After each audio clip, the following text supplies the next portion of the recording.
What does it mean to be a witness to the truth? Listen to living testimonies and enlighten your faith.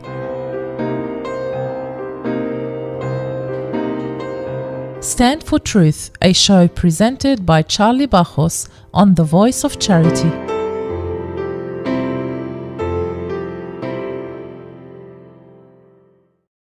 Welcome to Stand for Truth podcast. Today I have a special guest from Lebanon, Anthony Rahayel. Welcome to Stand for Truth. Thank you, Charlie. Thank you for joining us. As always, we'll start off with a quick prayer. In the name of the Father, Son, Holy Spirit, Amen.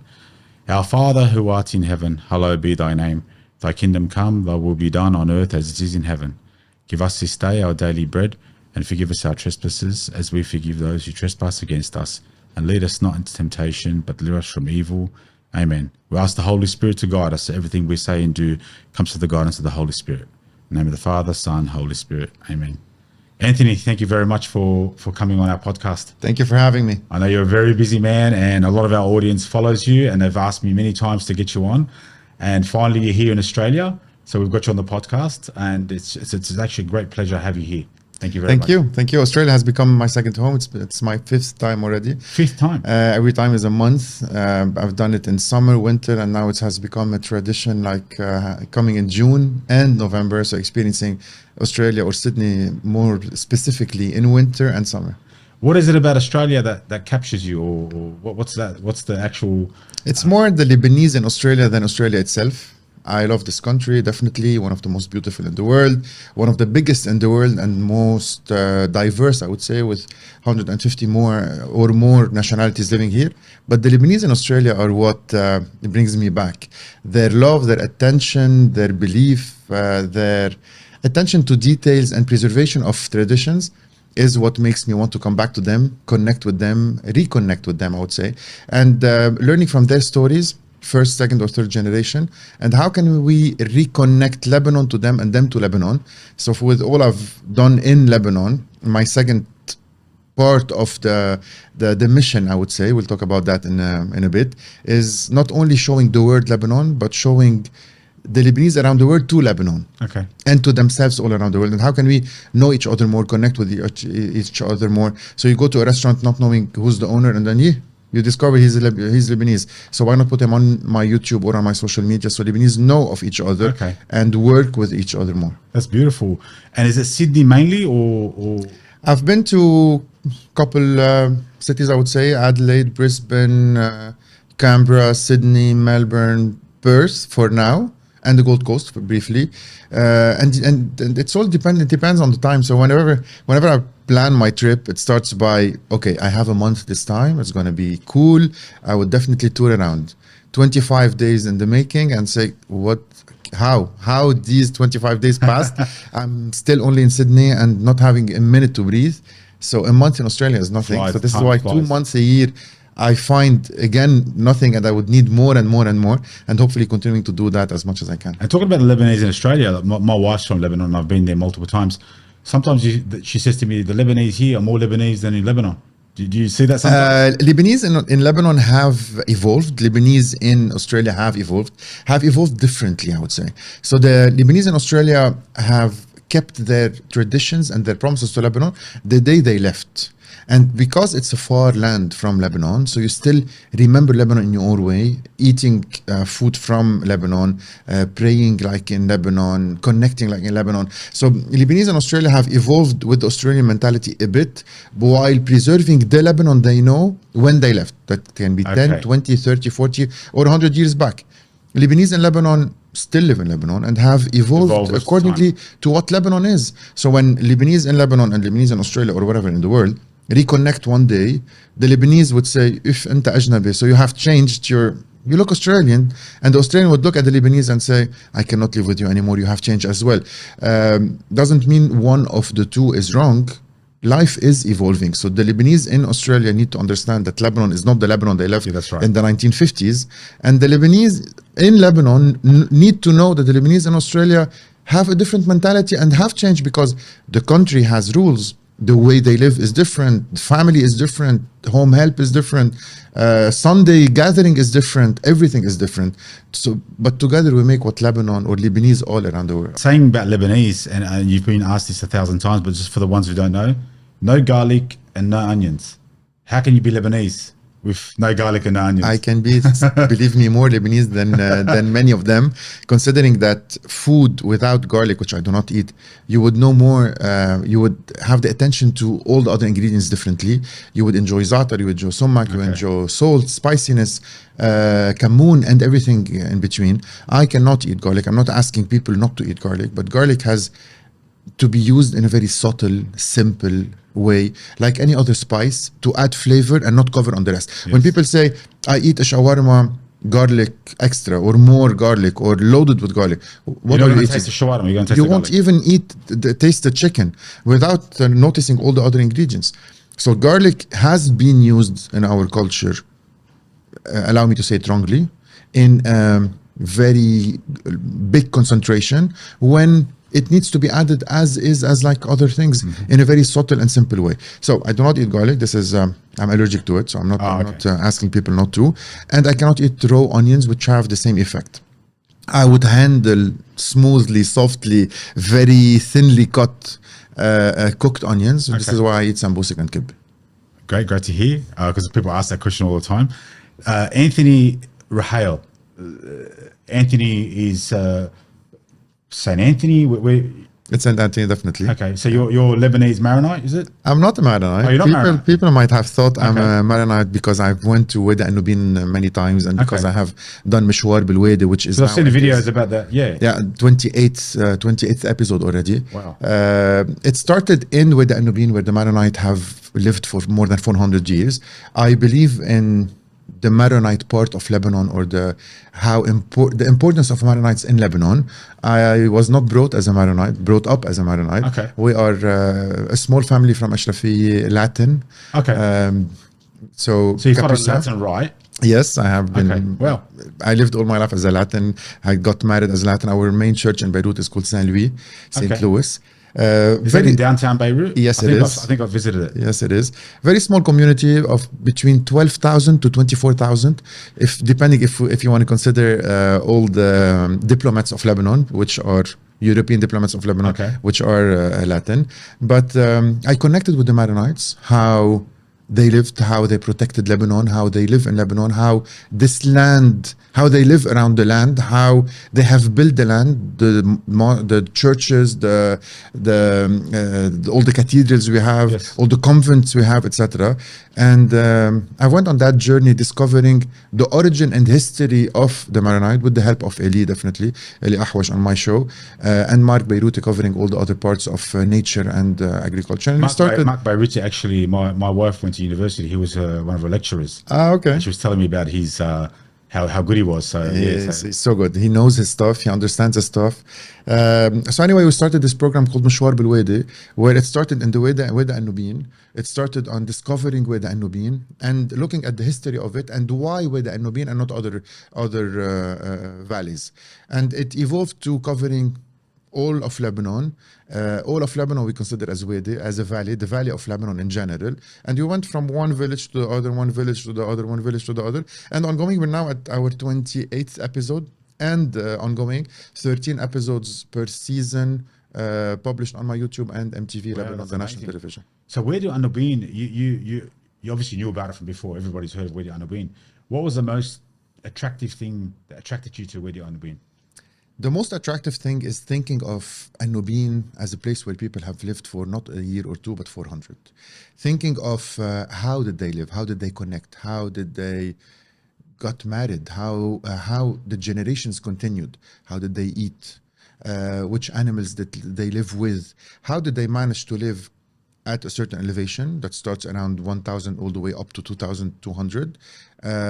Cold winters, hot summers, and lived all of there with all their faith. And this is very important. So what made them live all these years is definitely faith. Faith, yeah. So looking at that faith, how did they build? How did they connect with the rocks, with the plants, with everything in between? How the traditions and many of the traditions of Lebanon started there.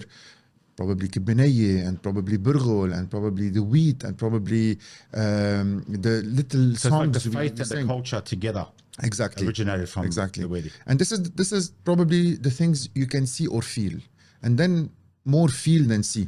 And then what you can see is they lived in a cave. How did they build it? They have built convent in caves at elevations that we today cannot walk to or reach.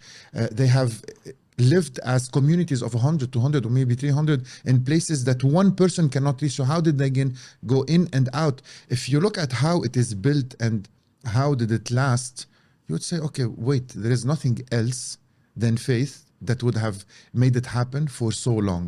You cannot but be amazed. Whatever your religion is, the minute you walk into Wadi al-Nubin, walking not as walking in a forest, walking with the perception of I want to understand how people lived here, you would say, okay, wait, it's definitely a miracle. There is something way beyond what a normal human being of our era can do. Especially like being an Australian here, knowing that Australia is 230, 240 years. You know, these guys in Wadi al-Nubin were here, like I can imagine a couple hundred years ago how Australia was. So imagine 400 years ago in the Wadi, and like you said, how they lived and how they ate and how they survived. It's just, it's unbelievable, isn't it? You had people coming from above, you had people or people fighting you coming from above or coming from below, and you had to find your water, your food, protect your children, bring people up, bring more children up or whatever. So thinking of how did they do it, and then winters back then were 1 meter, 2 or 3 meters of snow. It was not that winter of today. That's right. If you think of every single heated, how did they light fire? How did they cook meat? How did they boil burghul? How did they harvest their vegetables? Fruits or not, olives or not, olive oil. If you come just to look at your life today and say, how can they do that 400 years back? It is something magical. 100%. And even the Valley of the Saints, you see the patriarch Dwayhe, he's still intact, his body. Yeah. And obviously they've just, I think this year they said he's going to become, they're making him a saint. Hopefully. Inshallah, yeah. I think it's October this year or September. Not sure. And then there's other saints that have lived there. And like you said, this is going back hundreds of years. And I've walked down the valley, you know, in 2019. And I thought to myself, I'm struggling just to walk down this valley. So imagine these guys going out 300-400 years ago to get their food, or like you said, during the war, things like that. So it's out of this world seeing Wadi al-Nubin. It's amazing, isn't it? Indeed. So going from there, so your 2019 walk, how about you tell me, how did you connect with Wadi al-Nubin, or how did you connect with your original Lebanese faith, considering that you're born in Australia? So quick rewind. Who are you? Where are you from? Okay. Tell me more. Yeah, for my viewers to know. Yeah. And how did you reconnect with your origins? Okay, well, Wadi al-Nubin was 2019, but back in 2015, prior to 2016, I was born in Sydney, Maronite family, went to church, but I was very far away from God. I got caught up into gambling, partying, girls, all the simple things that everyone else does, but I got very deep, okay? I gambled for 20 years. I lost everything. So I hit rock bottom. When I hit rock bottom, I thought to myself, where am I going? It got to the point where I was suicidal. And at the last minute, I thought, you know what? Maybe there is a God. Let me see if there is a God. And that's when I turned to God and changed my life around. Once I changed my life around, somebody actually reached out to me from overseas. They were building a church called Veronica Giuliani in Saibi in Lebanon. Somebody sent me a video, and I watched this video, and I was just in tears, crying, thinking, wow, I want to be part of this journey. I want to be part of helping this church build. I didn't have any money. So what I did was, thought, okay, maybe I'll see if I can raise some money on Facebook. I gave up drinking, I gave up partying. It was the CM, so I started fasting. And in that 40 days, we managed to bring hundreds and hundreds of people to church. And we raised $700,000, and we helped build the church in Lebanon, Veronica Giuliani. At that time, I met a priest that was here from Lebanon named Abu Natanios. And he changed my life, he helped me, and they've now building a new dar in Dar al-Ahmar, okay, called Bat Maroon. And that started in 2019. So when I went to Lebanon to visit in 2019, we went for a walk in the valley with Abu Natanis and a group of about 20, 30 Australians. And we went down the valley and they were explaining to us the history of Wadi Andubin. And there was a monk that was from Colombia, Darius Escobar. We went and visited him. Seeing that this Colombian monk living in Wadi Andubin, that blew my mind. I was like, wow. So just seeing the history of the Maronite history in Lebanon, going back to my roots, changed the way I think. So fast forward to 2020, unfortunately, when the Beirut blast happened, that was a big impact to a lot of Lebanese in Australia, and it really hurt me because I had been to Lebanon multiple times. So also at that time, I felt that I had to help my Lebanese brothers and sisters. So the charity I'm involved here in Australia called QMHR, we did a fundraiser just on Facebook, and we managed to raise almost $500,000 for the Beirut blast victims. So in 2020, I went back to Lebanon, made sure we were on the ground helping all the poor, all the people affected by the Beirut blast. And the last 5 or 6 years, we've managed to raise over $5 million for the people in Lebanon, the poor in Lebanon. Until now, we still help hundreds of families in Lebanon. And we have this connection. It's not my money. It's a charity money. It's the people from Australia donating, but I'm like the middleman. I'm the connection where I'm going to Lebanon, I'm distributing the funds, I'm finding the families in need, I'm finding who we need to help, I'm reaching out to the people in Australia and building that bridge between the Lebanese in Australia and the Lebanese in Lebanon. So that's, in a nutshell, where my history is with Lebanon. Wow, that's amazing. From someone who just probably forgot his past, forgot who he's from, what he was, and then back to the origins. And I feel more Lebanese than the Lebanese sometimes. Like I go to Lebanon and like people ask me, why are you helping here? Why are you doing this for? Why you're living in Australia? Why do you even care? So, but to me, it's history. It's not just my family, or I'm not going and helping my immediate family. I'm helping strangers. I'm going down to British Hamoud, to the areas where not many people in Australia have relatives, you know, and I'm helping people there through the funds of people from Australia. So it's brilliant. It's beautiful. How do you explain that many Lebanese who are not even born in Lebanon come back to Lebanon just for one visit and reconnect as if they spent all their life in Lebanon? Well, because it happened to me. So I first time I was born in Australia, the first time I went to Lebanon was I was 21. And my parents bought me, I've got a twin brother, bought us a ticket to Lebanon. I'm like, what do we want to go to Lebanon? We want to go to America. Well, what's Lebanon? What for? They go, we're going to Lebanon. We bought your ticket. Just come. I said, well, I want to make sure that I can come back earlier. I'm not going for 3 weeks. I went there. On the first week, I was trying to search for a ticket to get back to Australia. I didn't want to be in Lebanon. By the second week, I looked at my brother. I said, this place is not bad. It's pretty good. By the third week, I was that in love in Lebanon. I extended to 3 months. And back in those days, if you exceeded 3 months, you had to go to the army. So I came back to Australia just so I wouldn't go back to the army in Lebanon, and I come back the next year. And now I've been 8 times in the last 5 years. Since 2019, I've been 8 times to Lebanon. And every time I go, I went once during the pandemic. I was there for 11 months. My wife's from Lebanon. I got married in Lebanon. I got married in Harissa. I proposed in Harissa. So you can see that my smile, my passion for Lebanon, I'm more Lebanese than I am Australian. I am Australian, but I just feel I'm more Lebanese. And there's a lot of Lebanese in Australia that are feeling that. And it's wonderful. It's wonderful. Beautiful to hear. And today you're living your Maronite life completely, and then you decided to create this podcast. Why Yes. podcast? Okay, so I've been on social media for about 7-8 years, defending Christianity, anything that comes up, the massacres in Nigeria, the bombings in Egypt, anything that happens around the world in Australia against Christianity, I was always standing up for Christianity. Then last year, I thought to myself, I've got to do something more than just the charity stuff. I'm still doing it, the charity stuff and posting on Instagram. That's great. But I thought, I want to educate people about the faith. I want to bring young people to the faith. I want to make the faith interesting. So I started this podcast. I started interviewing Evander Holyfield, the boxer that fought Mike Tyson, Andrew Bogut, Danny Abdullah, the monks from Lebanon. I've done so many where people go, wow, I'm seeing a different side of Christianity. You know, because I know growing up, I thought Christianity was boring. I even thought Maronite, I went to a Maronite church and it was Arabic and I didn't understand a word. I was like, what are we doing here? So I didn't understand it. So I wanted to build a connection with my podcast to touch people about Christianity, but not just Christianity, about standing up for truth. You know, you are a man who stands up for Lebanon. You show the Lebanese all around the world their roots. You stand up for the truth of Lebanon, the history of Lebanon, the food in Lebanon. You've put Lebanon on the map. I've seen some of your videos in Italian restaurants in Sydney, and I saw one on the way here. Matteo, you were doing a pizza with the Italian guy. So, but you're giving these non-Lebanese a vision of Lebanon that's wow. And I'm giving an audience that are maybe lukewarm Christians or Christian by name, hey, Christianity isn't boring. Christianity is interesting. Oh, there's celebrities that are Christian. There's people out there doing Christianity is a good thing. And even people non-Christian are watching going, wow, Charlie, it's great what you're doing because you're standing up for the truth. And that's why I did this podcast. And hopefully we can continue going. Beautiful.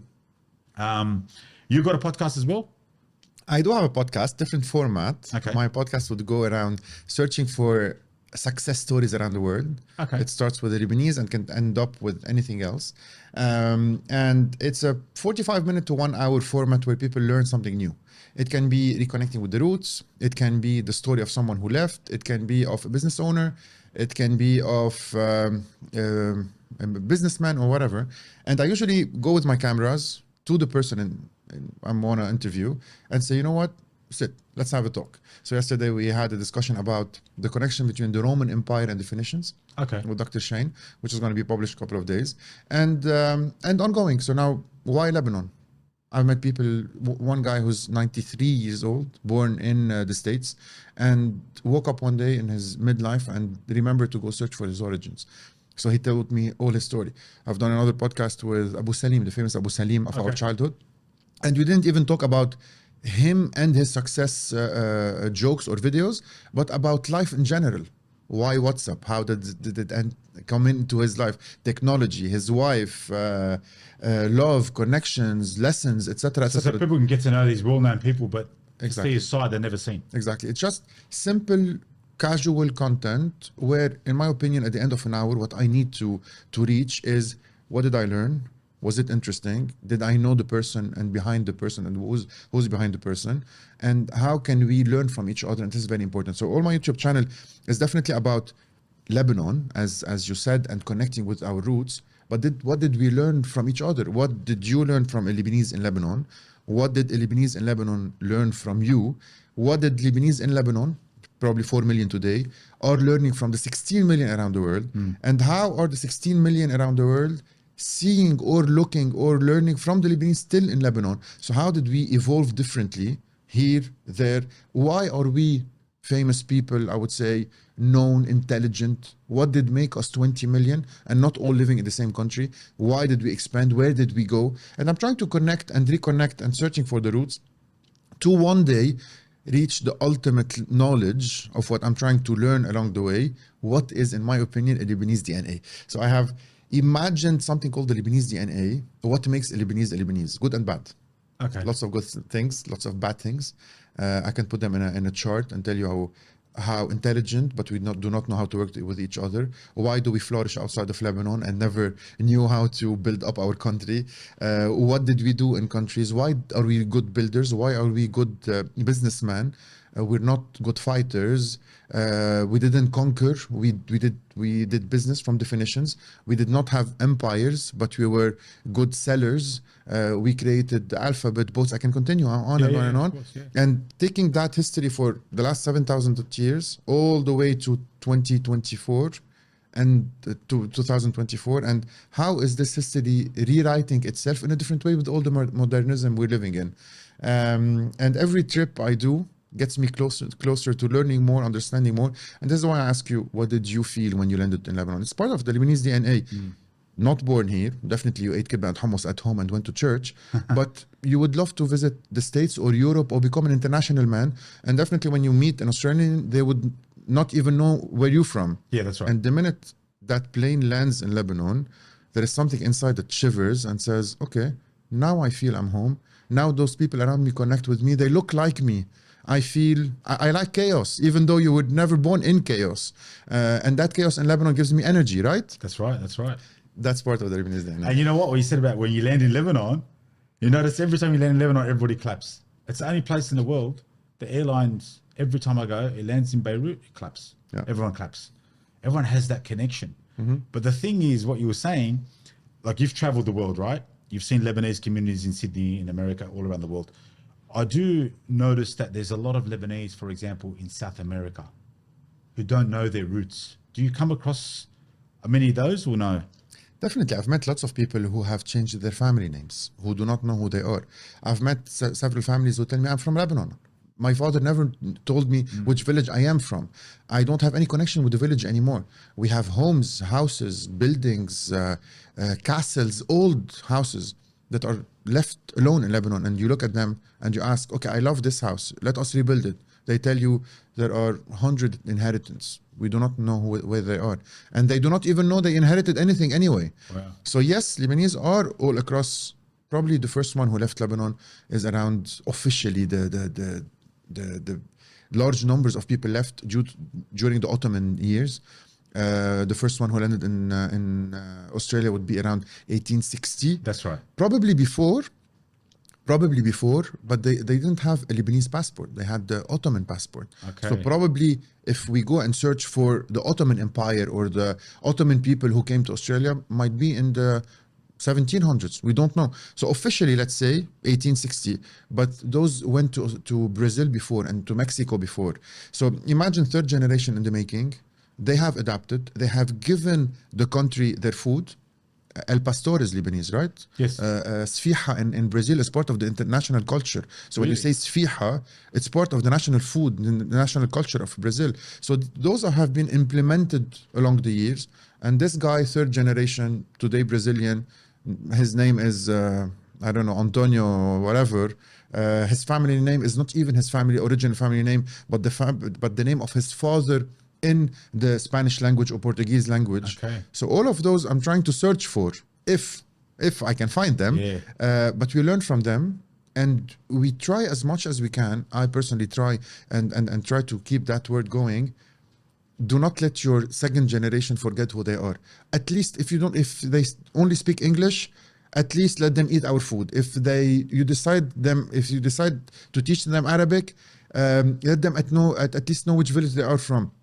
So what we're scared of, and hopefully would not happen, is that third or second or third generation would not live in the Australian culture and would say, okay, I'm good here, I'm happy here, I got married to an Australian wife or whoever, or vice versa, And don't know their and roots. then I would forget who I am. Yeah.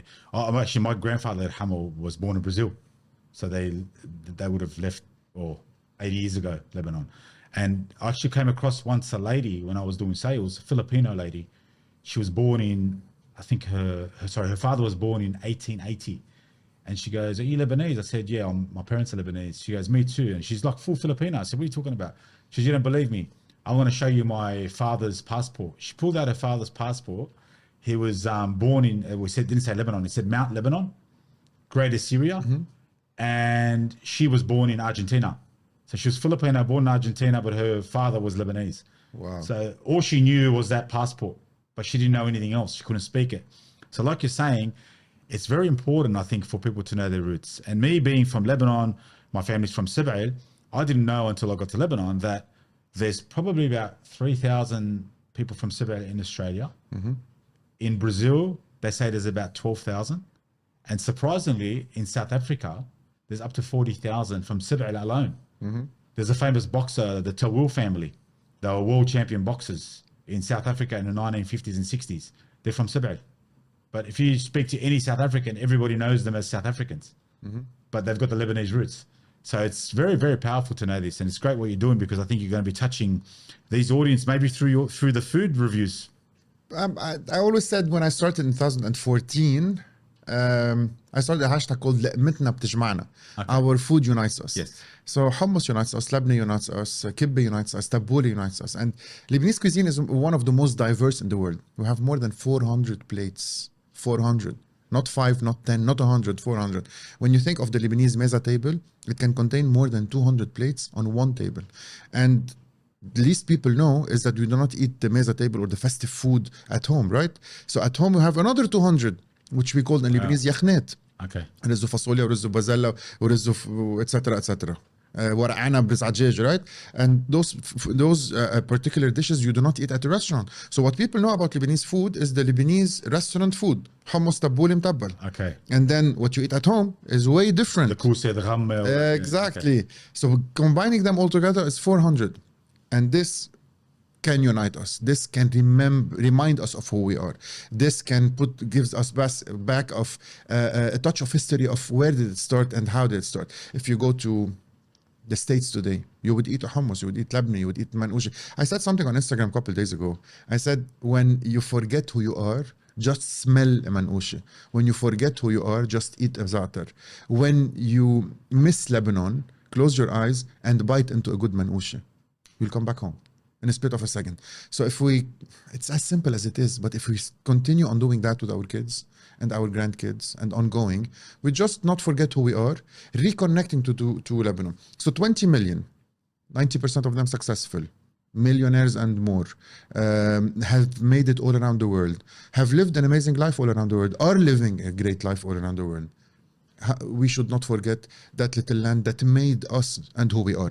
And I'm not saying send money to Lebanon. Buy Lebanese products.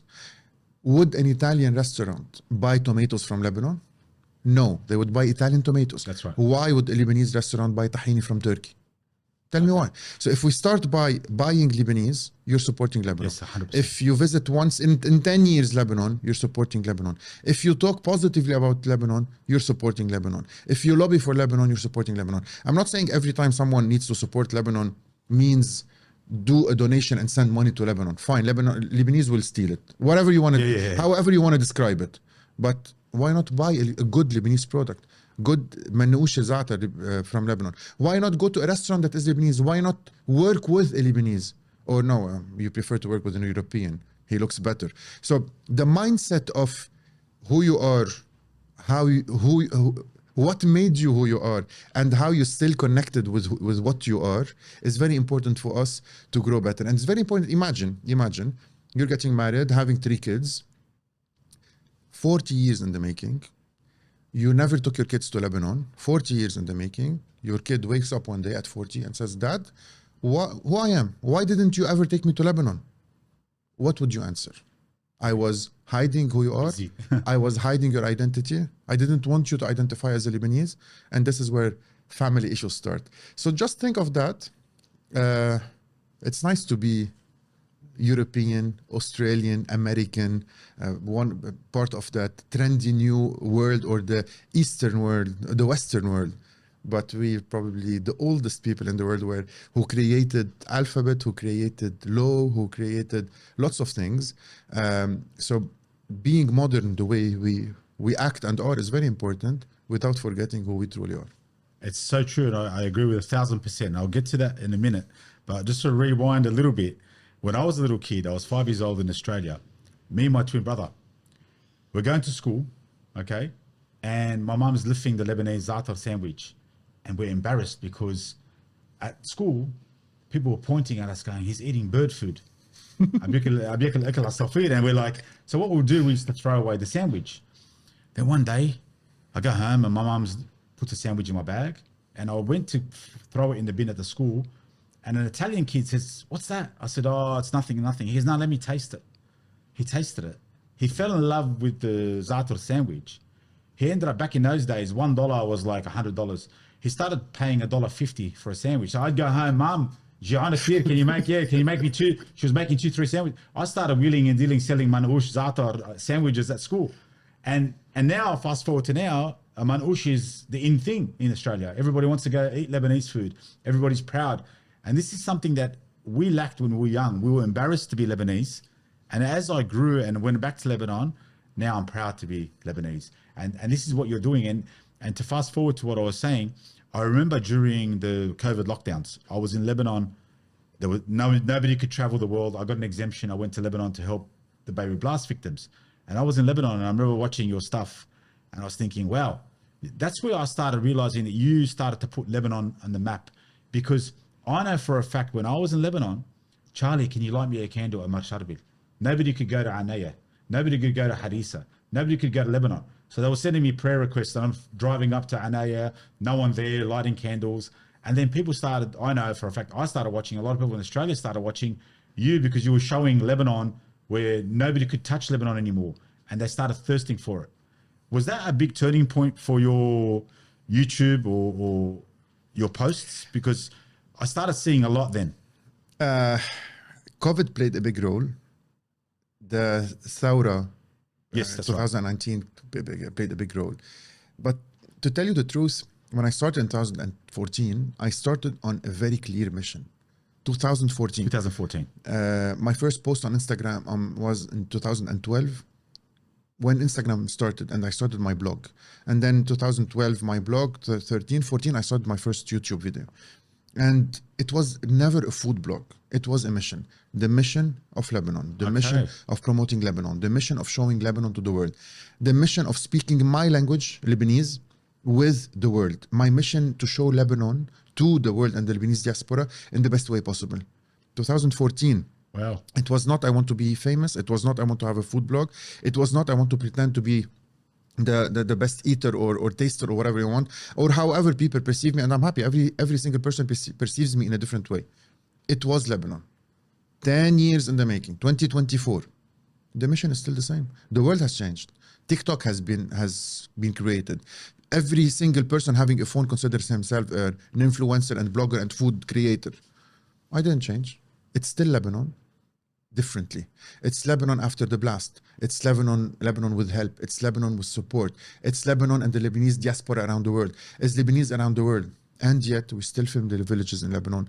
I wanted to start in 2014 being the social media of people who do not have social media. The social media of Furn Mnaish, the social media of Mfadi Taba Assaj, the social media of the bakery, the social media of the butcher. You want to give them exposure that they never had. And 2024, 10 years in the making, it's still the same and ongoing. Differently, with an evolution, with more maturity, with better content, with more interviews, with longer formats, with better editing, and so on and so forth. And yet it's still to come, it's still to continue. So we will meet again in 2034. And I'm going to tell you, 20 years, it was a mission, and it's still ongoing a mission. It's a mission of faith. It's a mission of food. It's a mission of culture. It's a mission of history. It's a mission of preservation. So I believe people who are connecting to me are connecting to that. The 12-year-old connects to me differently.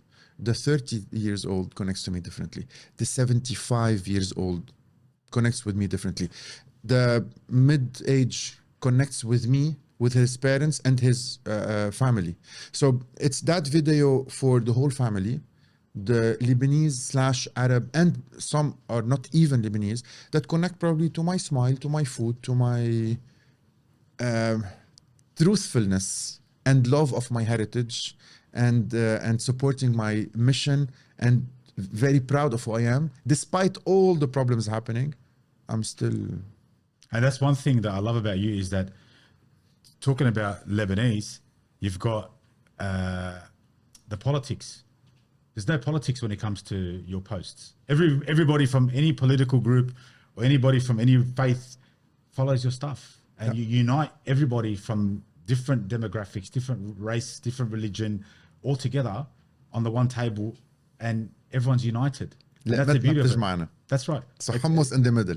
Amen. Yeah. And you know what? Like my wife and I, when we were in Lebanon after the blast, and there was lockdowns, and we started a similar thing with clothing. We started making T-shirts in Lebanon, bracelets with Saint Shabo in Lebanon, mosaics. We started selling items, not to make money, but to support the local businesses in Lebanon and sell those products to people around the world. Because I thought myself, and I was in Lebanon going, okay, we can get these shirts made cheaper in China, but why not get them made in Lebanon? Having a Lebanese warehouse, Lebanese workers making these shirts and selling them to Australians. And we started the shirts and the bracelets and the mosaics, and it's been wonderful. And there, it's different to what you're doing, but same at the same time. You're supporting Lebanese businesses, you're supporting Lebanese people. Now, with what you're doing, is there a website that we can put up where people can go to these places where you're supporting local businesses in Lebanon? I tried. My first enemy and my only enemy is time, unfortunately. Okay. So I would love to have a website where I can put them all together, but I don't have time for it. I usually put the video, work on the edit. There's a video being published every night at 9 p.m. Okay. So imagine I travel around 200, 250 days a year lately, connecting with the Lebanese around the world. And there is a video that is published about my travels every single night at 9 p.m. So I have to film, I have to edit, I have to get the music, and so on and so forth. So inside the video, on the description, you would see the Instagram account of every person I have visited, Okay. and the Google Maps link of my tour of a certain period. So there is an Instagram, Google Maps link of the 2024 Australia tour. There's another one for London 2023. There is one for America, etc., etc. So today it's the video and the description below it. Definitely the aim is having an application. Definitely the aim is doing a tour of Lebanon. There are lots of dreams and plans I would love to have. Today, my first enemy and only enemy is time. I'm putting all my effort in filming more, connecting more, running against the clock to find all these people alive and still alive, probably before they get older or leave us. Businesses before they close, lots of things, generations before they forget their roots. And whenever I would have time, I would sit down, or probably one day when I have a sponsor for that, I would sit down and reorganize all the content we have to make it more reachable to people. Okay. Couple of questions. What's your favorite part of Lebanon? Do you have a favorite place? I enjoy the villages. Okay. I enjoy North Lebanon. I love the cedar trees, Niha, the mountains of Batroun, which are not known enough, the mountains of Jbeil, which are not known enough. I really enjoy Weda and Nubin, going again and again and walking it again. I enjoy Arz Bsharri and this part of Lebanon. So my heart goes to the north. People think I am from the north. Yeah. I am from Beirut. But I enjoy this part. Definitely it's summer, it's winter, it's greenery, roads, welcoming, different slangs and languages, generosity. During all my childhood days, during the war, we spent all our days in Kisirwen and Faytroun. Okay. I connected with the region over there, the rocks of Kisirwen. Oh, beautiful there. Faraya, the ski resorts, Mzar, etc., etc. All of Lebanon is amazing. I do not want to look at one part and say, okay, this is my favorite and I'm filming it more. No, all of Lebanon has its charm. When you go to the Shuf, you would see a different side of Lebanon, different kind of trees. Beautiful mountains in the Shuf. Yeah, beautiful. So each part has its charm in a different day, in a different season, with different people and different things to eat and enjoy. So when you say Lebanon, nobody can say, I love Lebanese food. Wait, which part of Lebanon you like? كبة of the شمال or كبة of the جنوب? كبة معزة or كبة exactly. Goat كبة or lamb كبة. Okay, you like frake, you like كمونة, but كمونة is not available in the north. What is كمونة? Only for the south. How do you like your منقوشة? منقوشة صاج, منقوشة normal dough, منقوشة تنور. Tanur, I like it when Albek on the tanur. Exactly. But you don't see that manouche in other parts of Lebanon. Less. Very, very, very So it's rare. known in Akkar and Baalbek. It's very rare. It's beautiful because, like you said, you've got this small country and people speak a different dialect from village to village, and then their food is made differently. But then there's also the debate of, for example, shawarma. Is it from Turkey? Is it Greek? Is it Lebanese? Do you get into these historical debates? Or I have my own belief of the Lebanese food and who we are. We have been visited by more than 56 civilizations. We learned a lot from them. We have taken from them a lot, and we have probably given them. In the last, not the last, but during a period of 400 years, we were being occupied by the Ottomans, which we learned from, and they took from us as well. So who created baklava? Probably us in Tripoli. They claim it to Istanbul. Give me a proof. So during 400 years, shawarma, is it ours or theirs? Give me a proof. So there is no proof that says we have taken anything from the Ottomans. Okay. Because they were occupying us. Have they taken from us a lot? Have we taken from them? Definitely a lot. And we have built up a certain culture that is very unique to ours, which has great food, great flavors, great balanced food. And then we cannot forget all the other occupations we had, which we learned from. We learned from the French. We learned from the English. We learned from the Romans. We learned from a lot. So when you go today to Lebanon, especially on the Mediterranean, you would feel a touch of Italy. You would feel a touch of French. You will feel that finesse in the food. You will feel that Arabic touch as well. We have taken fool from Egyptians and we have turned it into probably a classier touch our way. We probably didn't invent falafel, but we have our own way of doing it. So Lebanese bread in Lebanon is thin, very soft, smells good, etc. Did we invent it? Probably yes, probably not. So when it comes to food, especially during a 400 years occupation, many stopped speaking Arabic, or we were obliged not to speak Lebanese. So the languages have changed to others, and many languages have been created along the villages to try to avoid being understood by the occupant. Okay. And nothing was written back then. So you didn't have time to write your history. You were just escaping and living. And this is why we're the Anubin. So they were struggling to survive, not struggling to write the history in a very simple way. So taking a step back at 400 years and today, not one single time I said yes or no or confirmation. It was a 400 years of struggling to survive. And then the last couple of years, or at the end of 1914, we woke up and said, now it's time to write our history. Who would remember it? The last one alive, which is only 50 years or 60 years or 70 years. And he remembers the last generation. What did his grandfather do? We do not know. So who invented food? We don't know. And nobody can claim they did. But I can confirm that Lebanese have taken it to the next level and have making it classier, softer, well-presented, balanced. And this is why, and I can debate on that, Lebanese food is the greatest and most 100%. diverse and tastiest in the world among all cuisines. 100%. Thank you so much for that, Anthony. It's amazing. Thank you for having me. I'm happy I got to know you more today on this podcast of yours. Likewise. I hope we're going to meet again on my next trips when you'll have hundreds and hundreds of thousands of followers, connecting with them and showing them how the importance of faith. It can be any faith of it. Let us be clear. I'm not sure. I don't know if we share the same objective.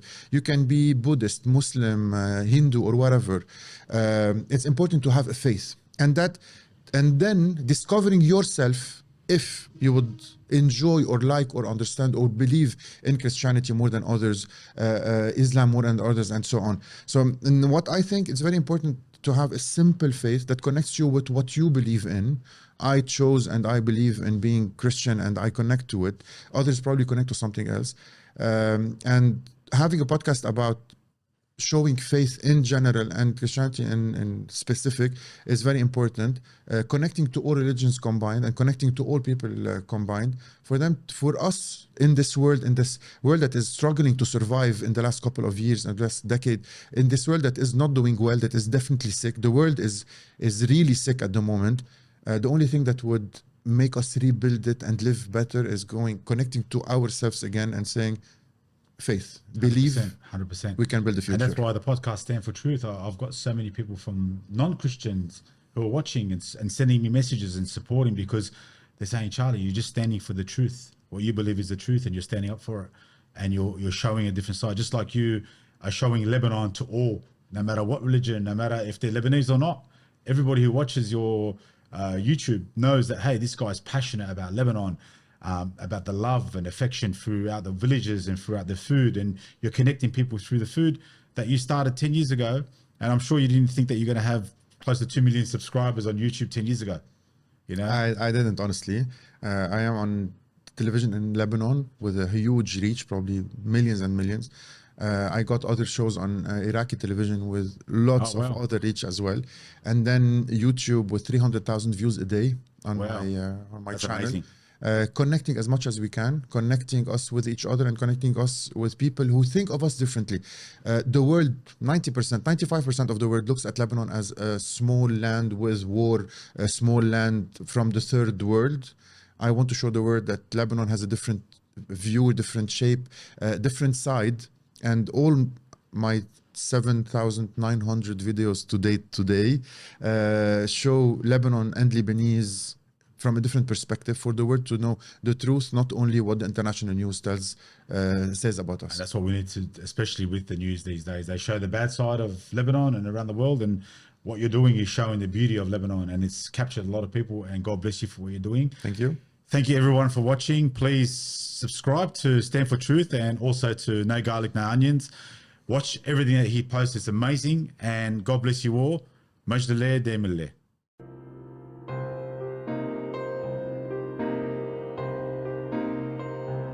What does it mean to be a witness to the truth? Listen to living testimonies and enlighten your faith.